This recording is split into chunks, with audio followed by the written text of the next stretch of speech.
नमस्ते दोस्तों, स्वागत है आप सबका फिर से एक नए ब्लॉग में। तो दोस्तों कैसे हो? उम्मीद करती हूँ सभी अच्छे होंगे। मैं ठीक हूँ और उम्मीद करती हूँ भगवान से कि आप लोग जहाँ कहीं भी होंगे अच्छे होंगे, स्वस्थ होंगे। और यही दुआ करती हूँ कि आप लोग स्वस्थ रहें, क्योंकि स्वस्थ रहना सबसे ज़्यादा ज़रूरी है। अगर किसी भी लड़ाई में, यानी चाहे वो मेंटली हो, फिजिकली हो, या फिर घर का काम ही क्यों ना हो, अगर आपकी तबीयत ठीक रहेगी, आप ठीक रहोगे, तभी आगे कुछ काम कर पाओगे। नहीं तो कुछ नहीं हो पाता है सिवाय सोने की, आलस्य की और परेशान होने की। तो दोस्तों मतलब मैं ना, आज तक के जहाँ तक मुझे याद है, मैंने कभी अपनी सिस्टर के बारे में आप लोगों के साथ शेयर नहीं किया है। आज थोड़ा सा सोच रही हूँ कि आप लोगों के साथ मैं अपनी सिस्टर के बारे में शेयर करूँ। आज के टाइम ऐसा है कि जो लोग, जिनको मतलब जितना ज़्यादा दबा के, यानी जितना ज़्यादा लूट मार के ले सकता है ना, वो सबसे ज़्यादा लाइफ में सक्सेस है। और कोई इंसान अगर दूसरे को तकलीफ दे पा रहा है ना, तो बेस्ट लाइफ जी रहा है वो। ये सच है, ये बात सच है। मैंने सोचा था कि ना कभी मेरी सिस्टर के बारे में नहीं बताऊंगी, क्योंकि देखिए ज़रूरी नहीं है कि आपकी पर्सनल लाइफ में या फिर मतलब कुछ भी हो रहा है फैमिली में, वो सब कुछ आप सोशल मीडिया पर शेयर करो। लेकिन कुछ कंडीशन, कुछ बातें ऐसी हो जाती है ना, तो फिर इंसान जो मन में नहीं रख पाते हैं। और फिर क्या है, कहीं ना कहीं बोलना होता है या कुछ ना कुछ करना होता है जिससे इंसान की मन थोड़ा सा हल्का हो जाए। आप सबको पता है ऑलरेडी मैं मेरी पति की वजह से बहुत ज़्यादा परेशान हूँ, बहुत ज़्यादा डिप्रेशन, एंजाइटी, मतलब जो भी है ना, वो सब कुछ इस टाइम अपने अंदर लेके चल रही हूँ। और बच्चों की वजह से मैं खाना खा रही हूँ, उठ रही हूँ, चल रही हूँ, यानी जिंदा रहने के बजाय वो लोग हैं। नहीं तो अब तक पता नहीं क्या होता क्या नहीं होता, वो तो ऊपर वाला जानते हैं अच्छी तरह मैं किस किस्म के हूँ। मैं उतनी अच्छी भी नहीं हूँ, उतनी बुरी भी नहीं हूँ, पता नहीं कैसी हूँ। मेरे पति ने जो मेरे साथ किया, जो किया वो आप लोगों के सामने है। मेरे पति ने मेरी मम्मी के साथ में जो किया, वो भी मैं आप लोगों के साथ में कई बार शेयर की हूँ कि उन्होंने बैंक बैलेंस जो भी था वो सब कुछ बर्बाद कर दिया। एक गरीब बुरी माँ के पास में अगर वो दूसरे के घर में काम करके, चाहे वो 50,000 भी रखे या लाख रुपए भी रखे या 2 लाख रुपए रखे, पहली बात तो 2 लाख रुपए से ऊपर ज़्यादा होता ही नहीं है, तो उनके लिए 2 लाख रुपए 2 करोड़ों से कोई कम नहीं है। क्योंकि उनके पास में वही जमा पूंजी होती है, उनका फ्यूचर के लिए वही जमा पूंजी होती है, एक गरीब औरत के लिए, एक गरीब बुढ़ी माँ के लिए। क्योंकि इस टाइम उनका ये एज है और ये उनकी हालत है, और ये बात सच है। और मेरे साथ जो भी कुछ होता है, मैं कोशिश करती हूँ आप लोगों को रियल जो होता है उसे मतलब आप लोगों के साथ शेयर करने की। तो मेरे पति ने जो चूना लगाना था, उनका ज़िंदगी उन्होंने चूना लगा दिया। अब इस उम्र में उनके साथ जो हो रहा है, जो लोग मेरा रेगुलर वीडियो देते हैं उनको पता है कंडीशन क्या है क्या नहीं है। और मेरे जो सिस्टर है, जो बच्चा खुचा उनका, वो बोलते हैं ना आखिरी उम्मीद या आखिरी दिया या फिर आखिरी लाठी बोलते हैं, तो वो मेरी सिस्टर ने कर दिया बर्बाद। और मैं कुछ नहीं कर पाई, कुछ कर भी नहीं पाऊंगी, चाह कर भी नहीं कर पाऊंगी। बताए क्यों? आज फर्स्ट टाइम मैं शेयर कर रही हूँ। आप लोगों को अगर ऐसा लगता है कि मैं अपनी फैमिली के बारे में बुराई कर रही हूँ तो आप लोग मान सकते हैं, और ये हकीकत है। और ये जो मैं बोल रही हूँ ना, ये बातें मेरे पति को अच्छी तरह से पता है। जब मेरी पति को इस बारे में पता लगा तो हमारे बीच में बहुत सारे अनबन हुए, बहुत सारे लड़ाई हुए। वो मेरे पति के गलत सोच थे। क्योंकि अगर कोई इंसान, मान लीजिए मेरी माँ का कोई भी संपत्ति हो, कुछ भी हो, A to Z, 2 बेटियां हैं उनका, अगर दोनों बेटियों में से वो किसी को भी दे दे, कुछ नहीं कर सकते। और करना ही क्यों है, उन्होंने पाल पोस के बड़ा कर दिया, इतना काफ़ी है मेरे हिसाब से, इतना काफ़ी है। बाकी सभी को उम्मीद होती है माँ के पास अगर कोई भी जेवर हो, कुछ भी धन संपत्ति हो, कि माँ दोनों पक्ष में बराबर बंटवारा करेंगे। लेकिन ऐसा किसी कंडीशन में अगर नहीं हो पाता या फिर जानबूझकर नहीं हो पाता है, तो उसके लिए मलाल तो होती है, लेकिन कुछ नहीं करना चाहिए। मेरे अकॉर्डिंग यही है। बाकी सबका नज़रिया, सबका सोच, सब कुछ अलग अलग सोचते हैं, सबका मतलब अलग अलग वो है, फैसला है। तो मेरी माँ, जब मेरा बेटा नहीं हुआ था उस टाइम, यानी मेरा बड़ा बेटा नहीं हुआ था, मेरे बच्चे नहीं हुए थे, तो मेरा बच्चा अभी देख सकते हैं आप लोग किस एज का हो सकता है, आइडिया लगा सकते हैं। मेरी माँ गाँव गई थी, तो उसी टाइम 7-8 साल पहले की बात है, मेरी बहन के नाम पे 1 बीघा जमीन था मेरी मम्मी के पास में, वो लिख दिया है। और रास्ते के साथ में था। 1 बीघा जमीन का कीमत इस टाइम बहुत ज़्यादा है, बहुत ज़्यादा, मतलब बहुत ज़्यादा कीमत है। जैसे मैं रह रही हूँ, रोड जो मेन रोड है, ये ऐसा वाला रोड नहीं, गली वाला जिस पे मेन सड़क होती है ना, वो मेन सड़क वाला रोड की ज़मीन है। वो ज़मीन मेरी मम्मी ने जो है मेरी सिस्टर के नाम कर दिया। अब कैसे किया, क्यों किया, कब किया, मुझे ये सब कुछ भी नहीं पता। जब मेरी मम्मी गांव में ये सब करके जयपुर आती है, जयपुर आने के बाद में गलती से मैंने मेरी बड़ी मामी जो है उनको एक बार कॉल करती हूँ। तो कॉल करने पर वो बताती है कि तुम्हारे ज़मीन पर जो पेड़ वगैरह लगते हैं ना, जो बहुत बड़े बड़े हो गए, जो हम छोटे थे ना उस टाइम लगाई थी मेरी मम्मी ने, तो कहते हैं वो बहुत ही बड़े बड़े हो गए तो तेरी सिस्टर कटवा रही है। तो मैंने मेरी सिस्टर को कॉल किया कि आप मतलब ऐसा क्यों कटवा रही हो बेटा। तो उसने जवाब दिया कि मेरा ज़मीन है, मैं कुछ भी करूं। तो मैं समझ नहीं पाई कि मतलब वो बोल क्या रही है। तो फाइनली मैं उस बात के बाद में मम्मी को फ़ोन करती हूँ, मम्मी से पूछती हूँ मम्मी क्या बात है, वो ऐसे क्यों बोल रही है, मुझे ज़मीन तो दोनों का है और आपने तो अभी उसका नाम किया नहीं है, फिर वो पेड़ भी कटवा रही है और फिर इस तरह से जवाब दे रही है। तो मम्मी ने बोला जब मैं गांव गई थी तो उसके साथ में कुछ बातचीत हुई थी, उसकी वजह से मैंने उसे मतलब उसका कुछ प्रॉब्लम था तो मैंने उसे 1 कट्ठा ज़मीन दे दिया। 1 कट्ठा आप लोग समझते होंगे यानी 50 गज जितना, 1 बीघा में से 50 गज जितना, और गांव की लैंग्वेज में बोले तो 50 गज को 1 कट्ठा बोला जाता है। तो ये बात हुई तो मम्मी ने मुझे बोला कि जब तू गांव जाएगी मेरे साथ में घूमने या फिर किसी भी वजह से तुम दोनों चलोगे पति पत्नी, तो तेरा जो हिस्सा है 1 बीघा में से मैं तुझे आधा कर दूंगी। तो मैंने कहा ठीक है कोई दिक्कत नहीं, मैं कभी भी जाऊं तो ले लूंगी अपना हिस्सा। उसके 6 महीने बाद में मेरी सिस्टर जो है, यानी कुछ दिन 6 महीने के अंतराल मान लीजिए, मेरी सिस्टर पूरा पेड़ कटवा देती है।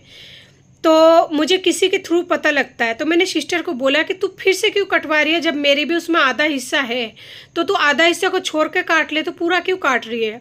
तो वो बोलती है तू अपनी मम्मी से क्यों नहीं बात कर लेती, तू जो भी बातें होती है ना मम्मी से कर लिया कर, मुझे फ़ोन करके डिस्टर्ब मत किया कर।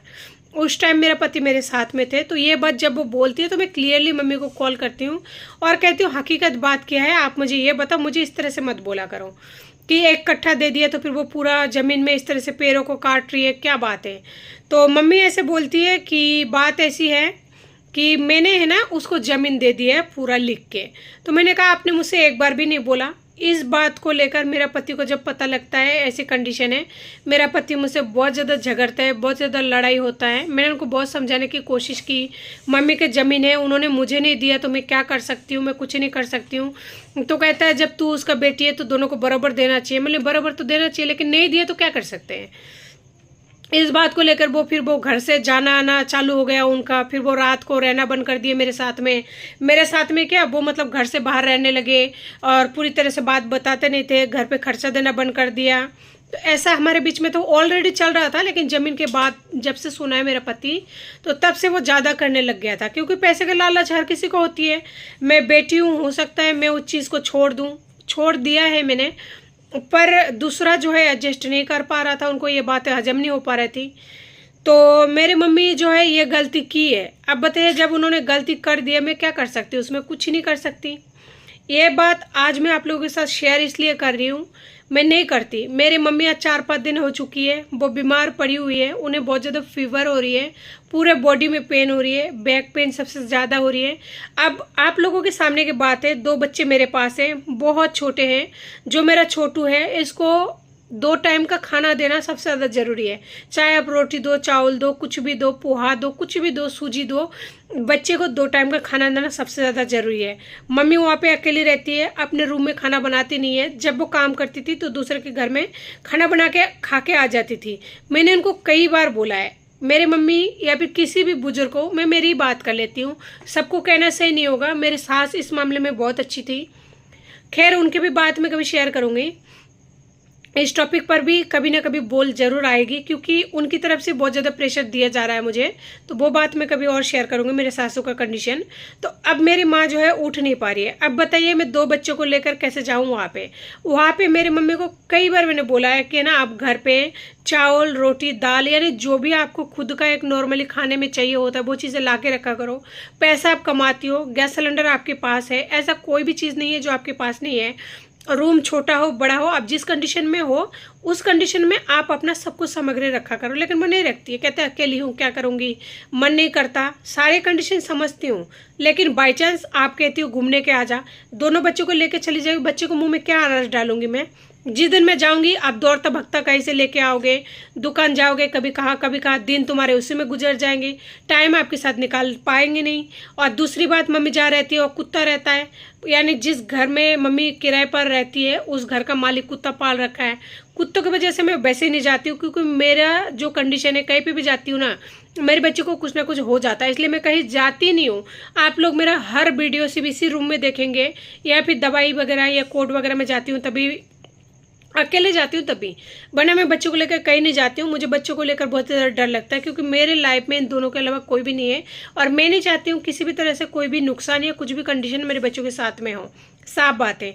अब बताइए, जिस औलाद को मेरे मम्मी ने छोटी बेटी या जो भी जिगड़ा समझकर, जिगर के टुकड़े समझकर सब कुछ लिख के दे दिया, मुझे इस बात का कोई मलाल नहीं है। जो भी किया है मेरे साथ में, जो भी हो रहा है अच्छा ही हो रहा है, क्योंकि इंसान को ठोकर लगना जरूरी है।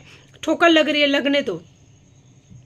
वो इंसान, आज मेरी सिस्टर एक बार फोन तक करके मेरी मम्मी से ये नहीं पूछ रही है कैसी हो, कैसी नहीं हो, जिंदा होकर मर गई है, तबीयत कैसी है। और मेरी मम्मी अब मुझे बोलती है कि ना मुझसे गलती हो गई। अब बताइए इस गलती का, अब आप ही लोग बताइए इस गलती का क्या सोल्यूशन है। ना तो 2 बच्चे लेकर मैं गांव जाके पंचायत बिठा के उनको जमीन वापस करवा सकती हूँ, ना उनको उनका हिस्सा दिलवा सकती हूँ, ना मैं मेरी हिस्सा ले सकती हूँ। क्यों? क्योंकि ज़मीन उनका नाम पूरी तरह से हो चुका है। अब अगर कोर्ट के दायरे में भी जाते हैं, मैंने वकील से बात किया था तो उन्होंने बोले जब नाम हो चुका है तो उसमें कुछ नहीं हो सकता। क्लियर बात है, जो कोर्ट का कानून का नियम है वो यही है, किसी का नाम हो जाने के बाद में उसका कोई हिस्सा नहीं होता। अब मम्मी तक को हिस्सा नहीं दिया इन लोगों ने, इतनी बुरी तरह से वो कर लिए, तो गलती तो मैं मम्मी की मानती हूँ, क्योंकि उन्होंने ना तो एक बार मेरे से पूछा, उस टाइम तो खैर मेरा पति भी थे, उन्होंने मेरे से भी नहीं पूछा, और मैंने कभी उनको इस बारे में पूछा भी नहीं, पैसा कौड़ी के बारे में, क्योंकि उनको शुरू से कभी किसी का प्यार नहीं मिला, सबने उनको भी लूटा है, उन्होंने भी दुनिया देखा है, बहुत कुछ देखा है, लेकिन उसके बावजूद भी उन्होंने गलती कर दिया। तो बताइए ऐसी हालत में क्या करें। तो ये होती है प्यार का नतीजा।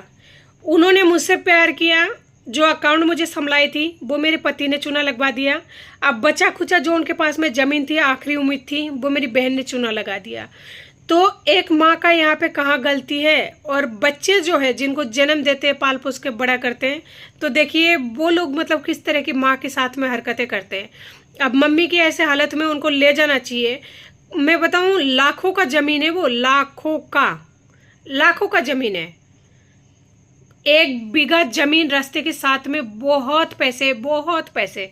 लेकिन अब मेरी माँ यहाँ पे पड़ी हुई है, बीमार हो रही है, उनको ले जाना चाहिए ना, उनको देखना चाहिए मेरी परिस्थिति मेरे भरोसे अगर छोड़ रही है तो, कि मेरे पति नहीं है, 2 बच्चे हैं, मैं खुद जॉब वगैरह नहीं कर रही हूँ क्योंकि छोटू बहुत छोटा है, इसको छोड़ देती हूँ अगर मैं कहीं पे भी, मतलब नहीं हो पाता है। प्राइवेट नौकरी में 5-7 हज़ार रुपये मिलेगा, उसमें मैं उसको केयर टेकर में डलाऊँ छोटू को, या स्कूल में डलाऊँ, इतना छोटा है, स्कूल के लायक है नहीं, सोनू आ जाता है 1 बजे, तो मेरी बहुत सारी प्रॉब्लम है। और बुजुर्ग का माँ वो बिस्तर में अगर पड़ी हुई है तो मैं उसको ला के कैसे क्या करूँ, कुछ समझ नहीं पा रही हूँ। और मेरी सिस्टर ने मेरे नंबर को ब्लॉक कर रखा है, क्योंकि मैं उनको कॉल करती हूँ इसलिए कि मम्मी को ले जाए यहाँ से। तो ये होती है आज के टाइम पे कि पैसे की लालच के मारे इंसान अपने माँ बाप को भी नहीं पहचानते। मेरी खुद की बहन ने मेरे माँ की इस तरह से मतलब पूरा ज़िंदगी नरक बना दिया, और मेरे पति ने, दोनों मिलकर मेरे माँ के साथ में ऐसा कर दिया। तो मेरे एक गांव में ही मतलब भाई बोलती हूँ मैं उन्हें, तो उनको बोली कि है ना भाई ऐसी बात है, तो बोलते हैं कि है ना कभी माँ बाप के साथ ऐसे नहीं करना चाहिए, अगर ऐसे करते हैं ना आज नहीं तो कल उनके साथ में बुरा जरूर होता है, ऐसे चीज़ें हजम नहीं होती हैं। ये बात सच है, लेकिन उनके साथ होगा वो तब होगा, लेकिन आज जो मेरी माँ दुख पा रही है इसका क्या करूं, मैं कुछ ही नहीं समझ पा रही हूँ। दोस्तों अगर आप लोगों को जरा सा भी इस वीडियो में कुछ भी समझ में आए ना तो कमेंट करके ज़रूर बताने का मुझे क्या करना चाहिए। अब अगर मैं गांव में मम्मी को छोड़ने जाऊं तो दोनों बच्चों को लेकर हर तरह पे बाढ़ आ रहा है, बंगाल की तरफ हर साल बाढ़ आता है, तो मैं दोनों बच्चों को लेकर बाढ़ में जाऊं, मेरे पास कोई रहने का ठिकाना नहीं है, कोई भी नहीं, बस रेलवे स्टेशन तक ही मेरा पैर सीमित है, उसके बाद में मेरा कोई रहने का ठिकाना नहीं है।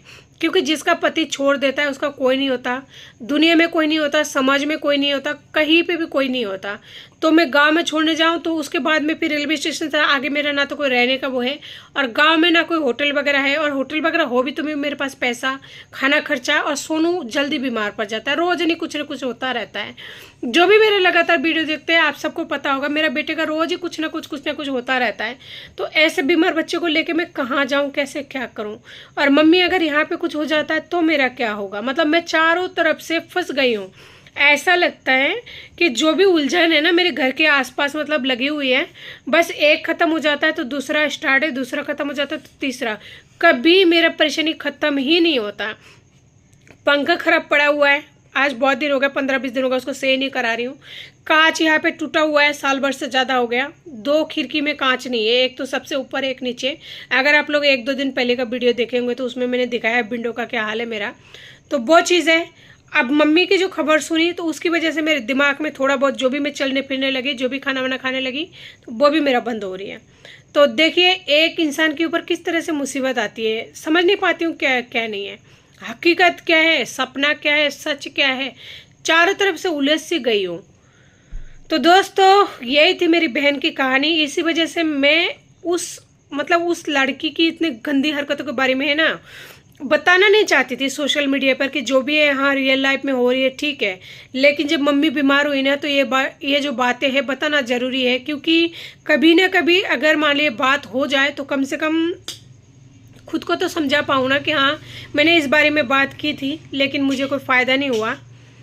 क्योंकि मम्मी बीमार पड़ी हुई है, वो मुझे ब्लॉक कर रखी है, क्योंकि वही हिस्से वाली बात आ जाती है। तो रख ले तू अपना हिस्सा अपने पास में, भगवान माथे पर, वो मेरा सब कुछ करेंगे, वो मेरा बेड़ा पार लगाएंगे और मेरे बच्चे मेरे साथ में हैं। मुझे, और मैं कहती हूँ मुझे दुनिया का कुछ भी नहीं चाहिए। मैंने मेरे पति से भी यही कहा था, मुझे कुछ भी नहीं चाहिए संसार का। अगर आप कोई भी रिलेशन निभा पाते हो ना तो भी कोई दिक्कत नहीं है, लेकिन उनको तो तब भी पसंद नहीं आया और मेरी सिस्टर को वैसे में पसंद नहीं आई, क्योंकि मैं उसका हिस्सा मांगूंगी इसलिए वो मुझे कॉल नहीं करती, मैं कॉल करती हूँ वो रिसीव नहीं करती। तो ये है हमारी 2 बहनों की स्टोरी। और मैं अपनी बहन से कभी बात नहीं करती, कभी भी नहीं बात करती, वो भी नहीं करती है, कभी नहीं होती है बातें, क्योंकि बात होती है तो हिस्से की बात आती है तो वहीं पर झगड़ा हो जाता है। और मेरी माँ ने ये गलती की है, इतनी बड़ी गलती की है। गलत ऐसी बात नहीं है कि मेरी माँ नहीं है, मेरी माँ की 100% नहीं 99% गलती है। मेरी बहन ने तो लूटा। अगर उस टाइम मुझे बता देती मेरे पति थे तो 3 हिस्से हो जाती, 3 हिस्से नहीं होती 2 हिस्से तो हो ही जाता ना, कम से कम मेरी माँ के हिस्से में रह जाता। लेकिन मेरी माँ भी है ना कि हाँ वो बंगाल का पति है, वो बंगाली है, वो समझदार ज़्यादा है। मतलब वो होता ना एक कास्ट का, कि वैसे तो बंगाली में भी मेरी सिस्टर का जो पति है शादी मतलब अच्छे से कराए गए हैं, लेकिन वो कास्ट का नहीं है, दूसरी कास्ट का है। लेकिन उसके बावजूद भी हाँ वो बंगाल का है, लैंग्वेज है, सब कुछ। मतलब वो कहते हैं ना कि एक जाति का वो फ़र्क होता है, तो वो जाति का ही फ़र्क है। मेरी माँ भी कुछ कम नहीं है, तो उन्हीं को सब कुछ करवा दिया। और अब जब नहीं संभाल पा रही है, बिस्तर में पड़ गई है, तो अब मुझे बता रही है कि हाँ मुझसे गलती हो गई, मैं क्या करूँ। अब उस गलती का सजा क्या करूँ, मैं कुछ नहीं कर सकती मैं। और मैं सिर्फ इतनी बात कहती हूँ, मैं क्या कर सकती हूँ। मैं प्रेजेंट टाइम के बात आप लोगों को बता दूं, मैं किसी भी इंसान से ना तो मैं उलझना चाहती हूँ ना सुलझना चाहती हूँ। सिर्फ इतना चाहती हूँ मेरा माइंड फ्रेश रहे, मेरी तबीयत ठीक रहे, मैं दोनों बच्चों को पालूँ। और मैंने सबसे मतलब रखना छोड़ दिया, क्योंकि मम्मी को जो मेरे साथ करना था वो उन्होंने कर दिया, जो मेरे पति को करना था उन्होंने कर दिया। अब मैंने दुनियादारी देख लिया, देखने लगी हूँ थोड़ा थोड़ा, तो इसलिए मैंने सब कुछ छोड़ दिया और मुझे कुछ करना भी नहीं है किसी के साथ में। तो जी आज की वीडियो को इसी के साथ ऐड करती हूँ। नमस्ते।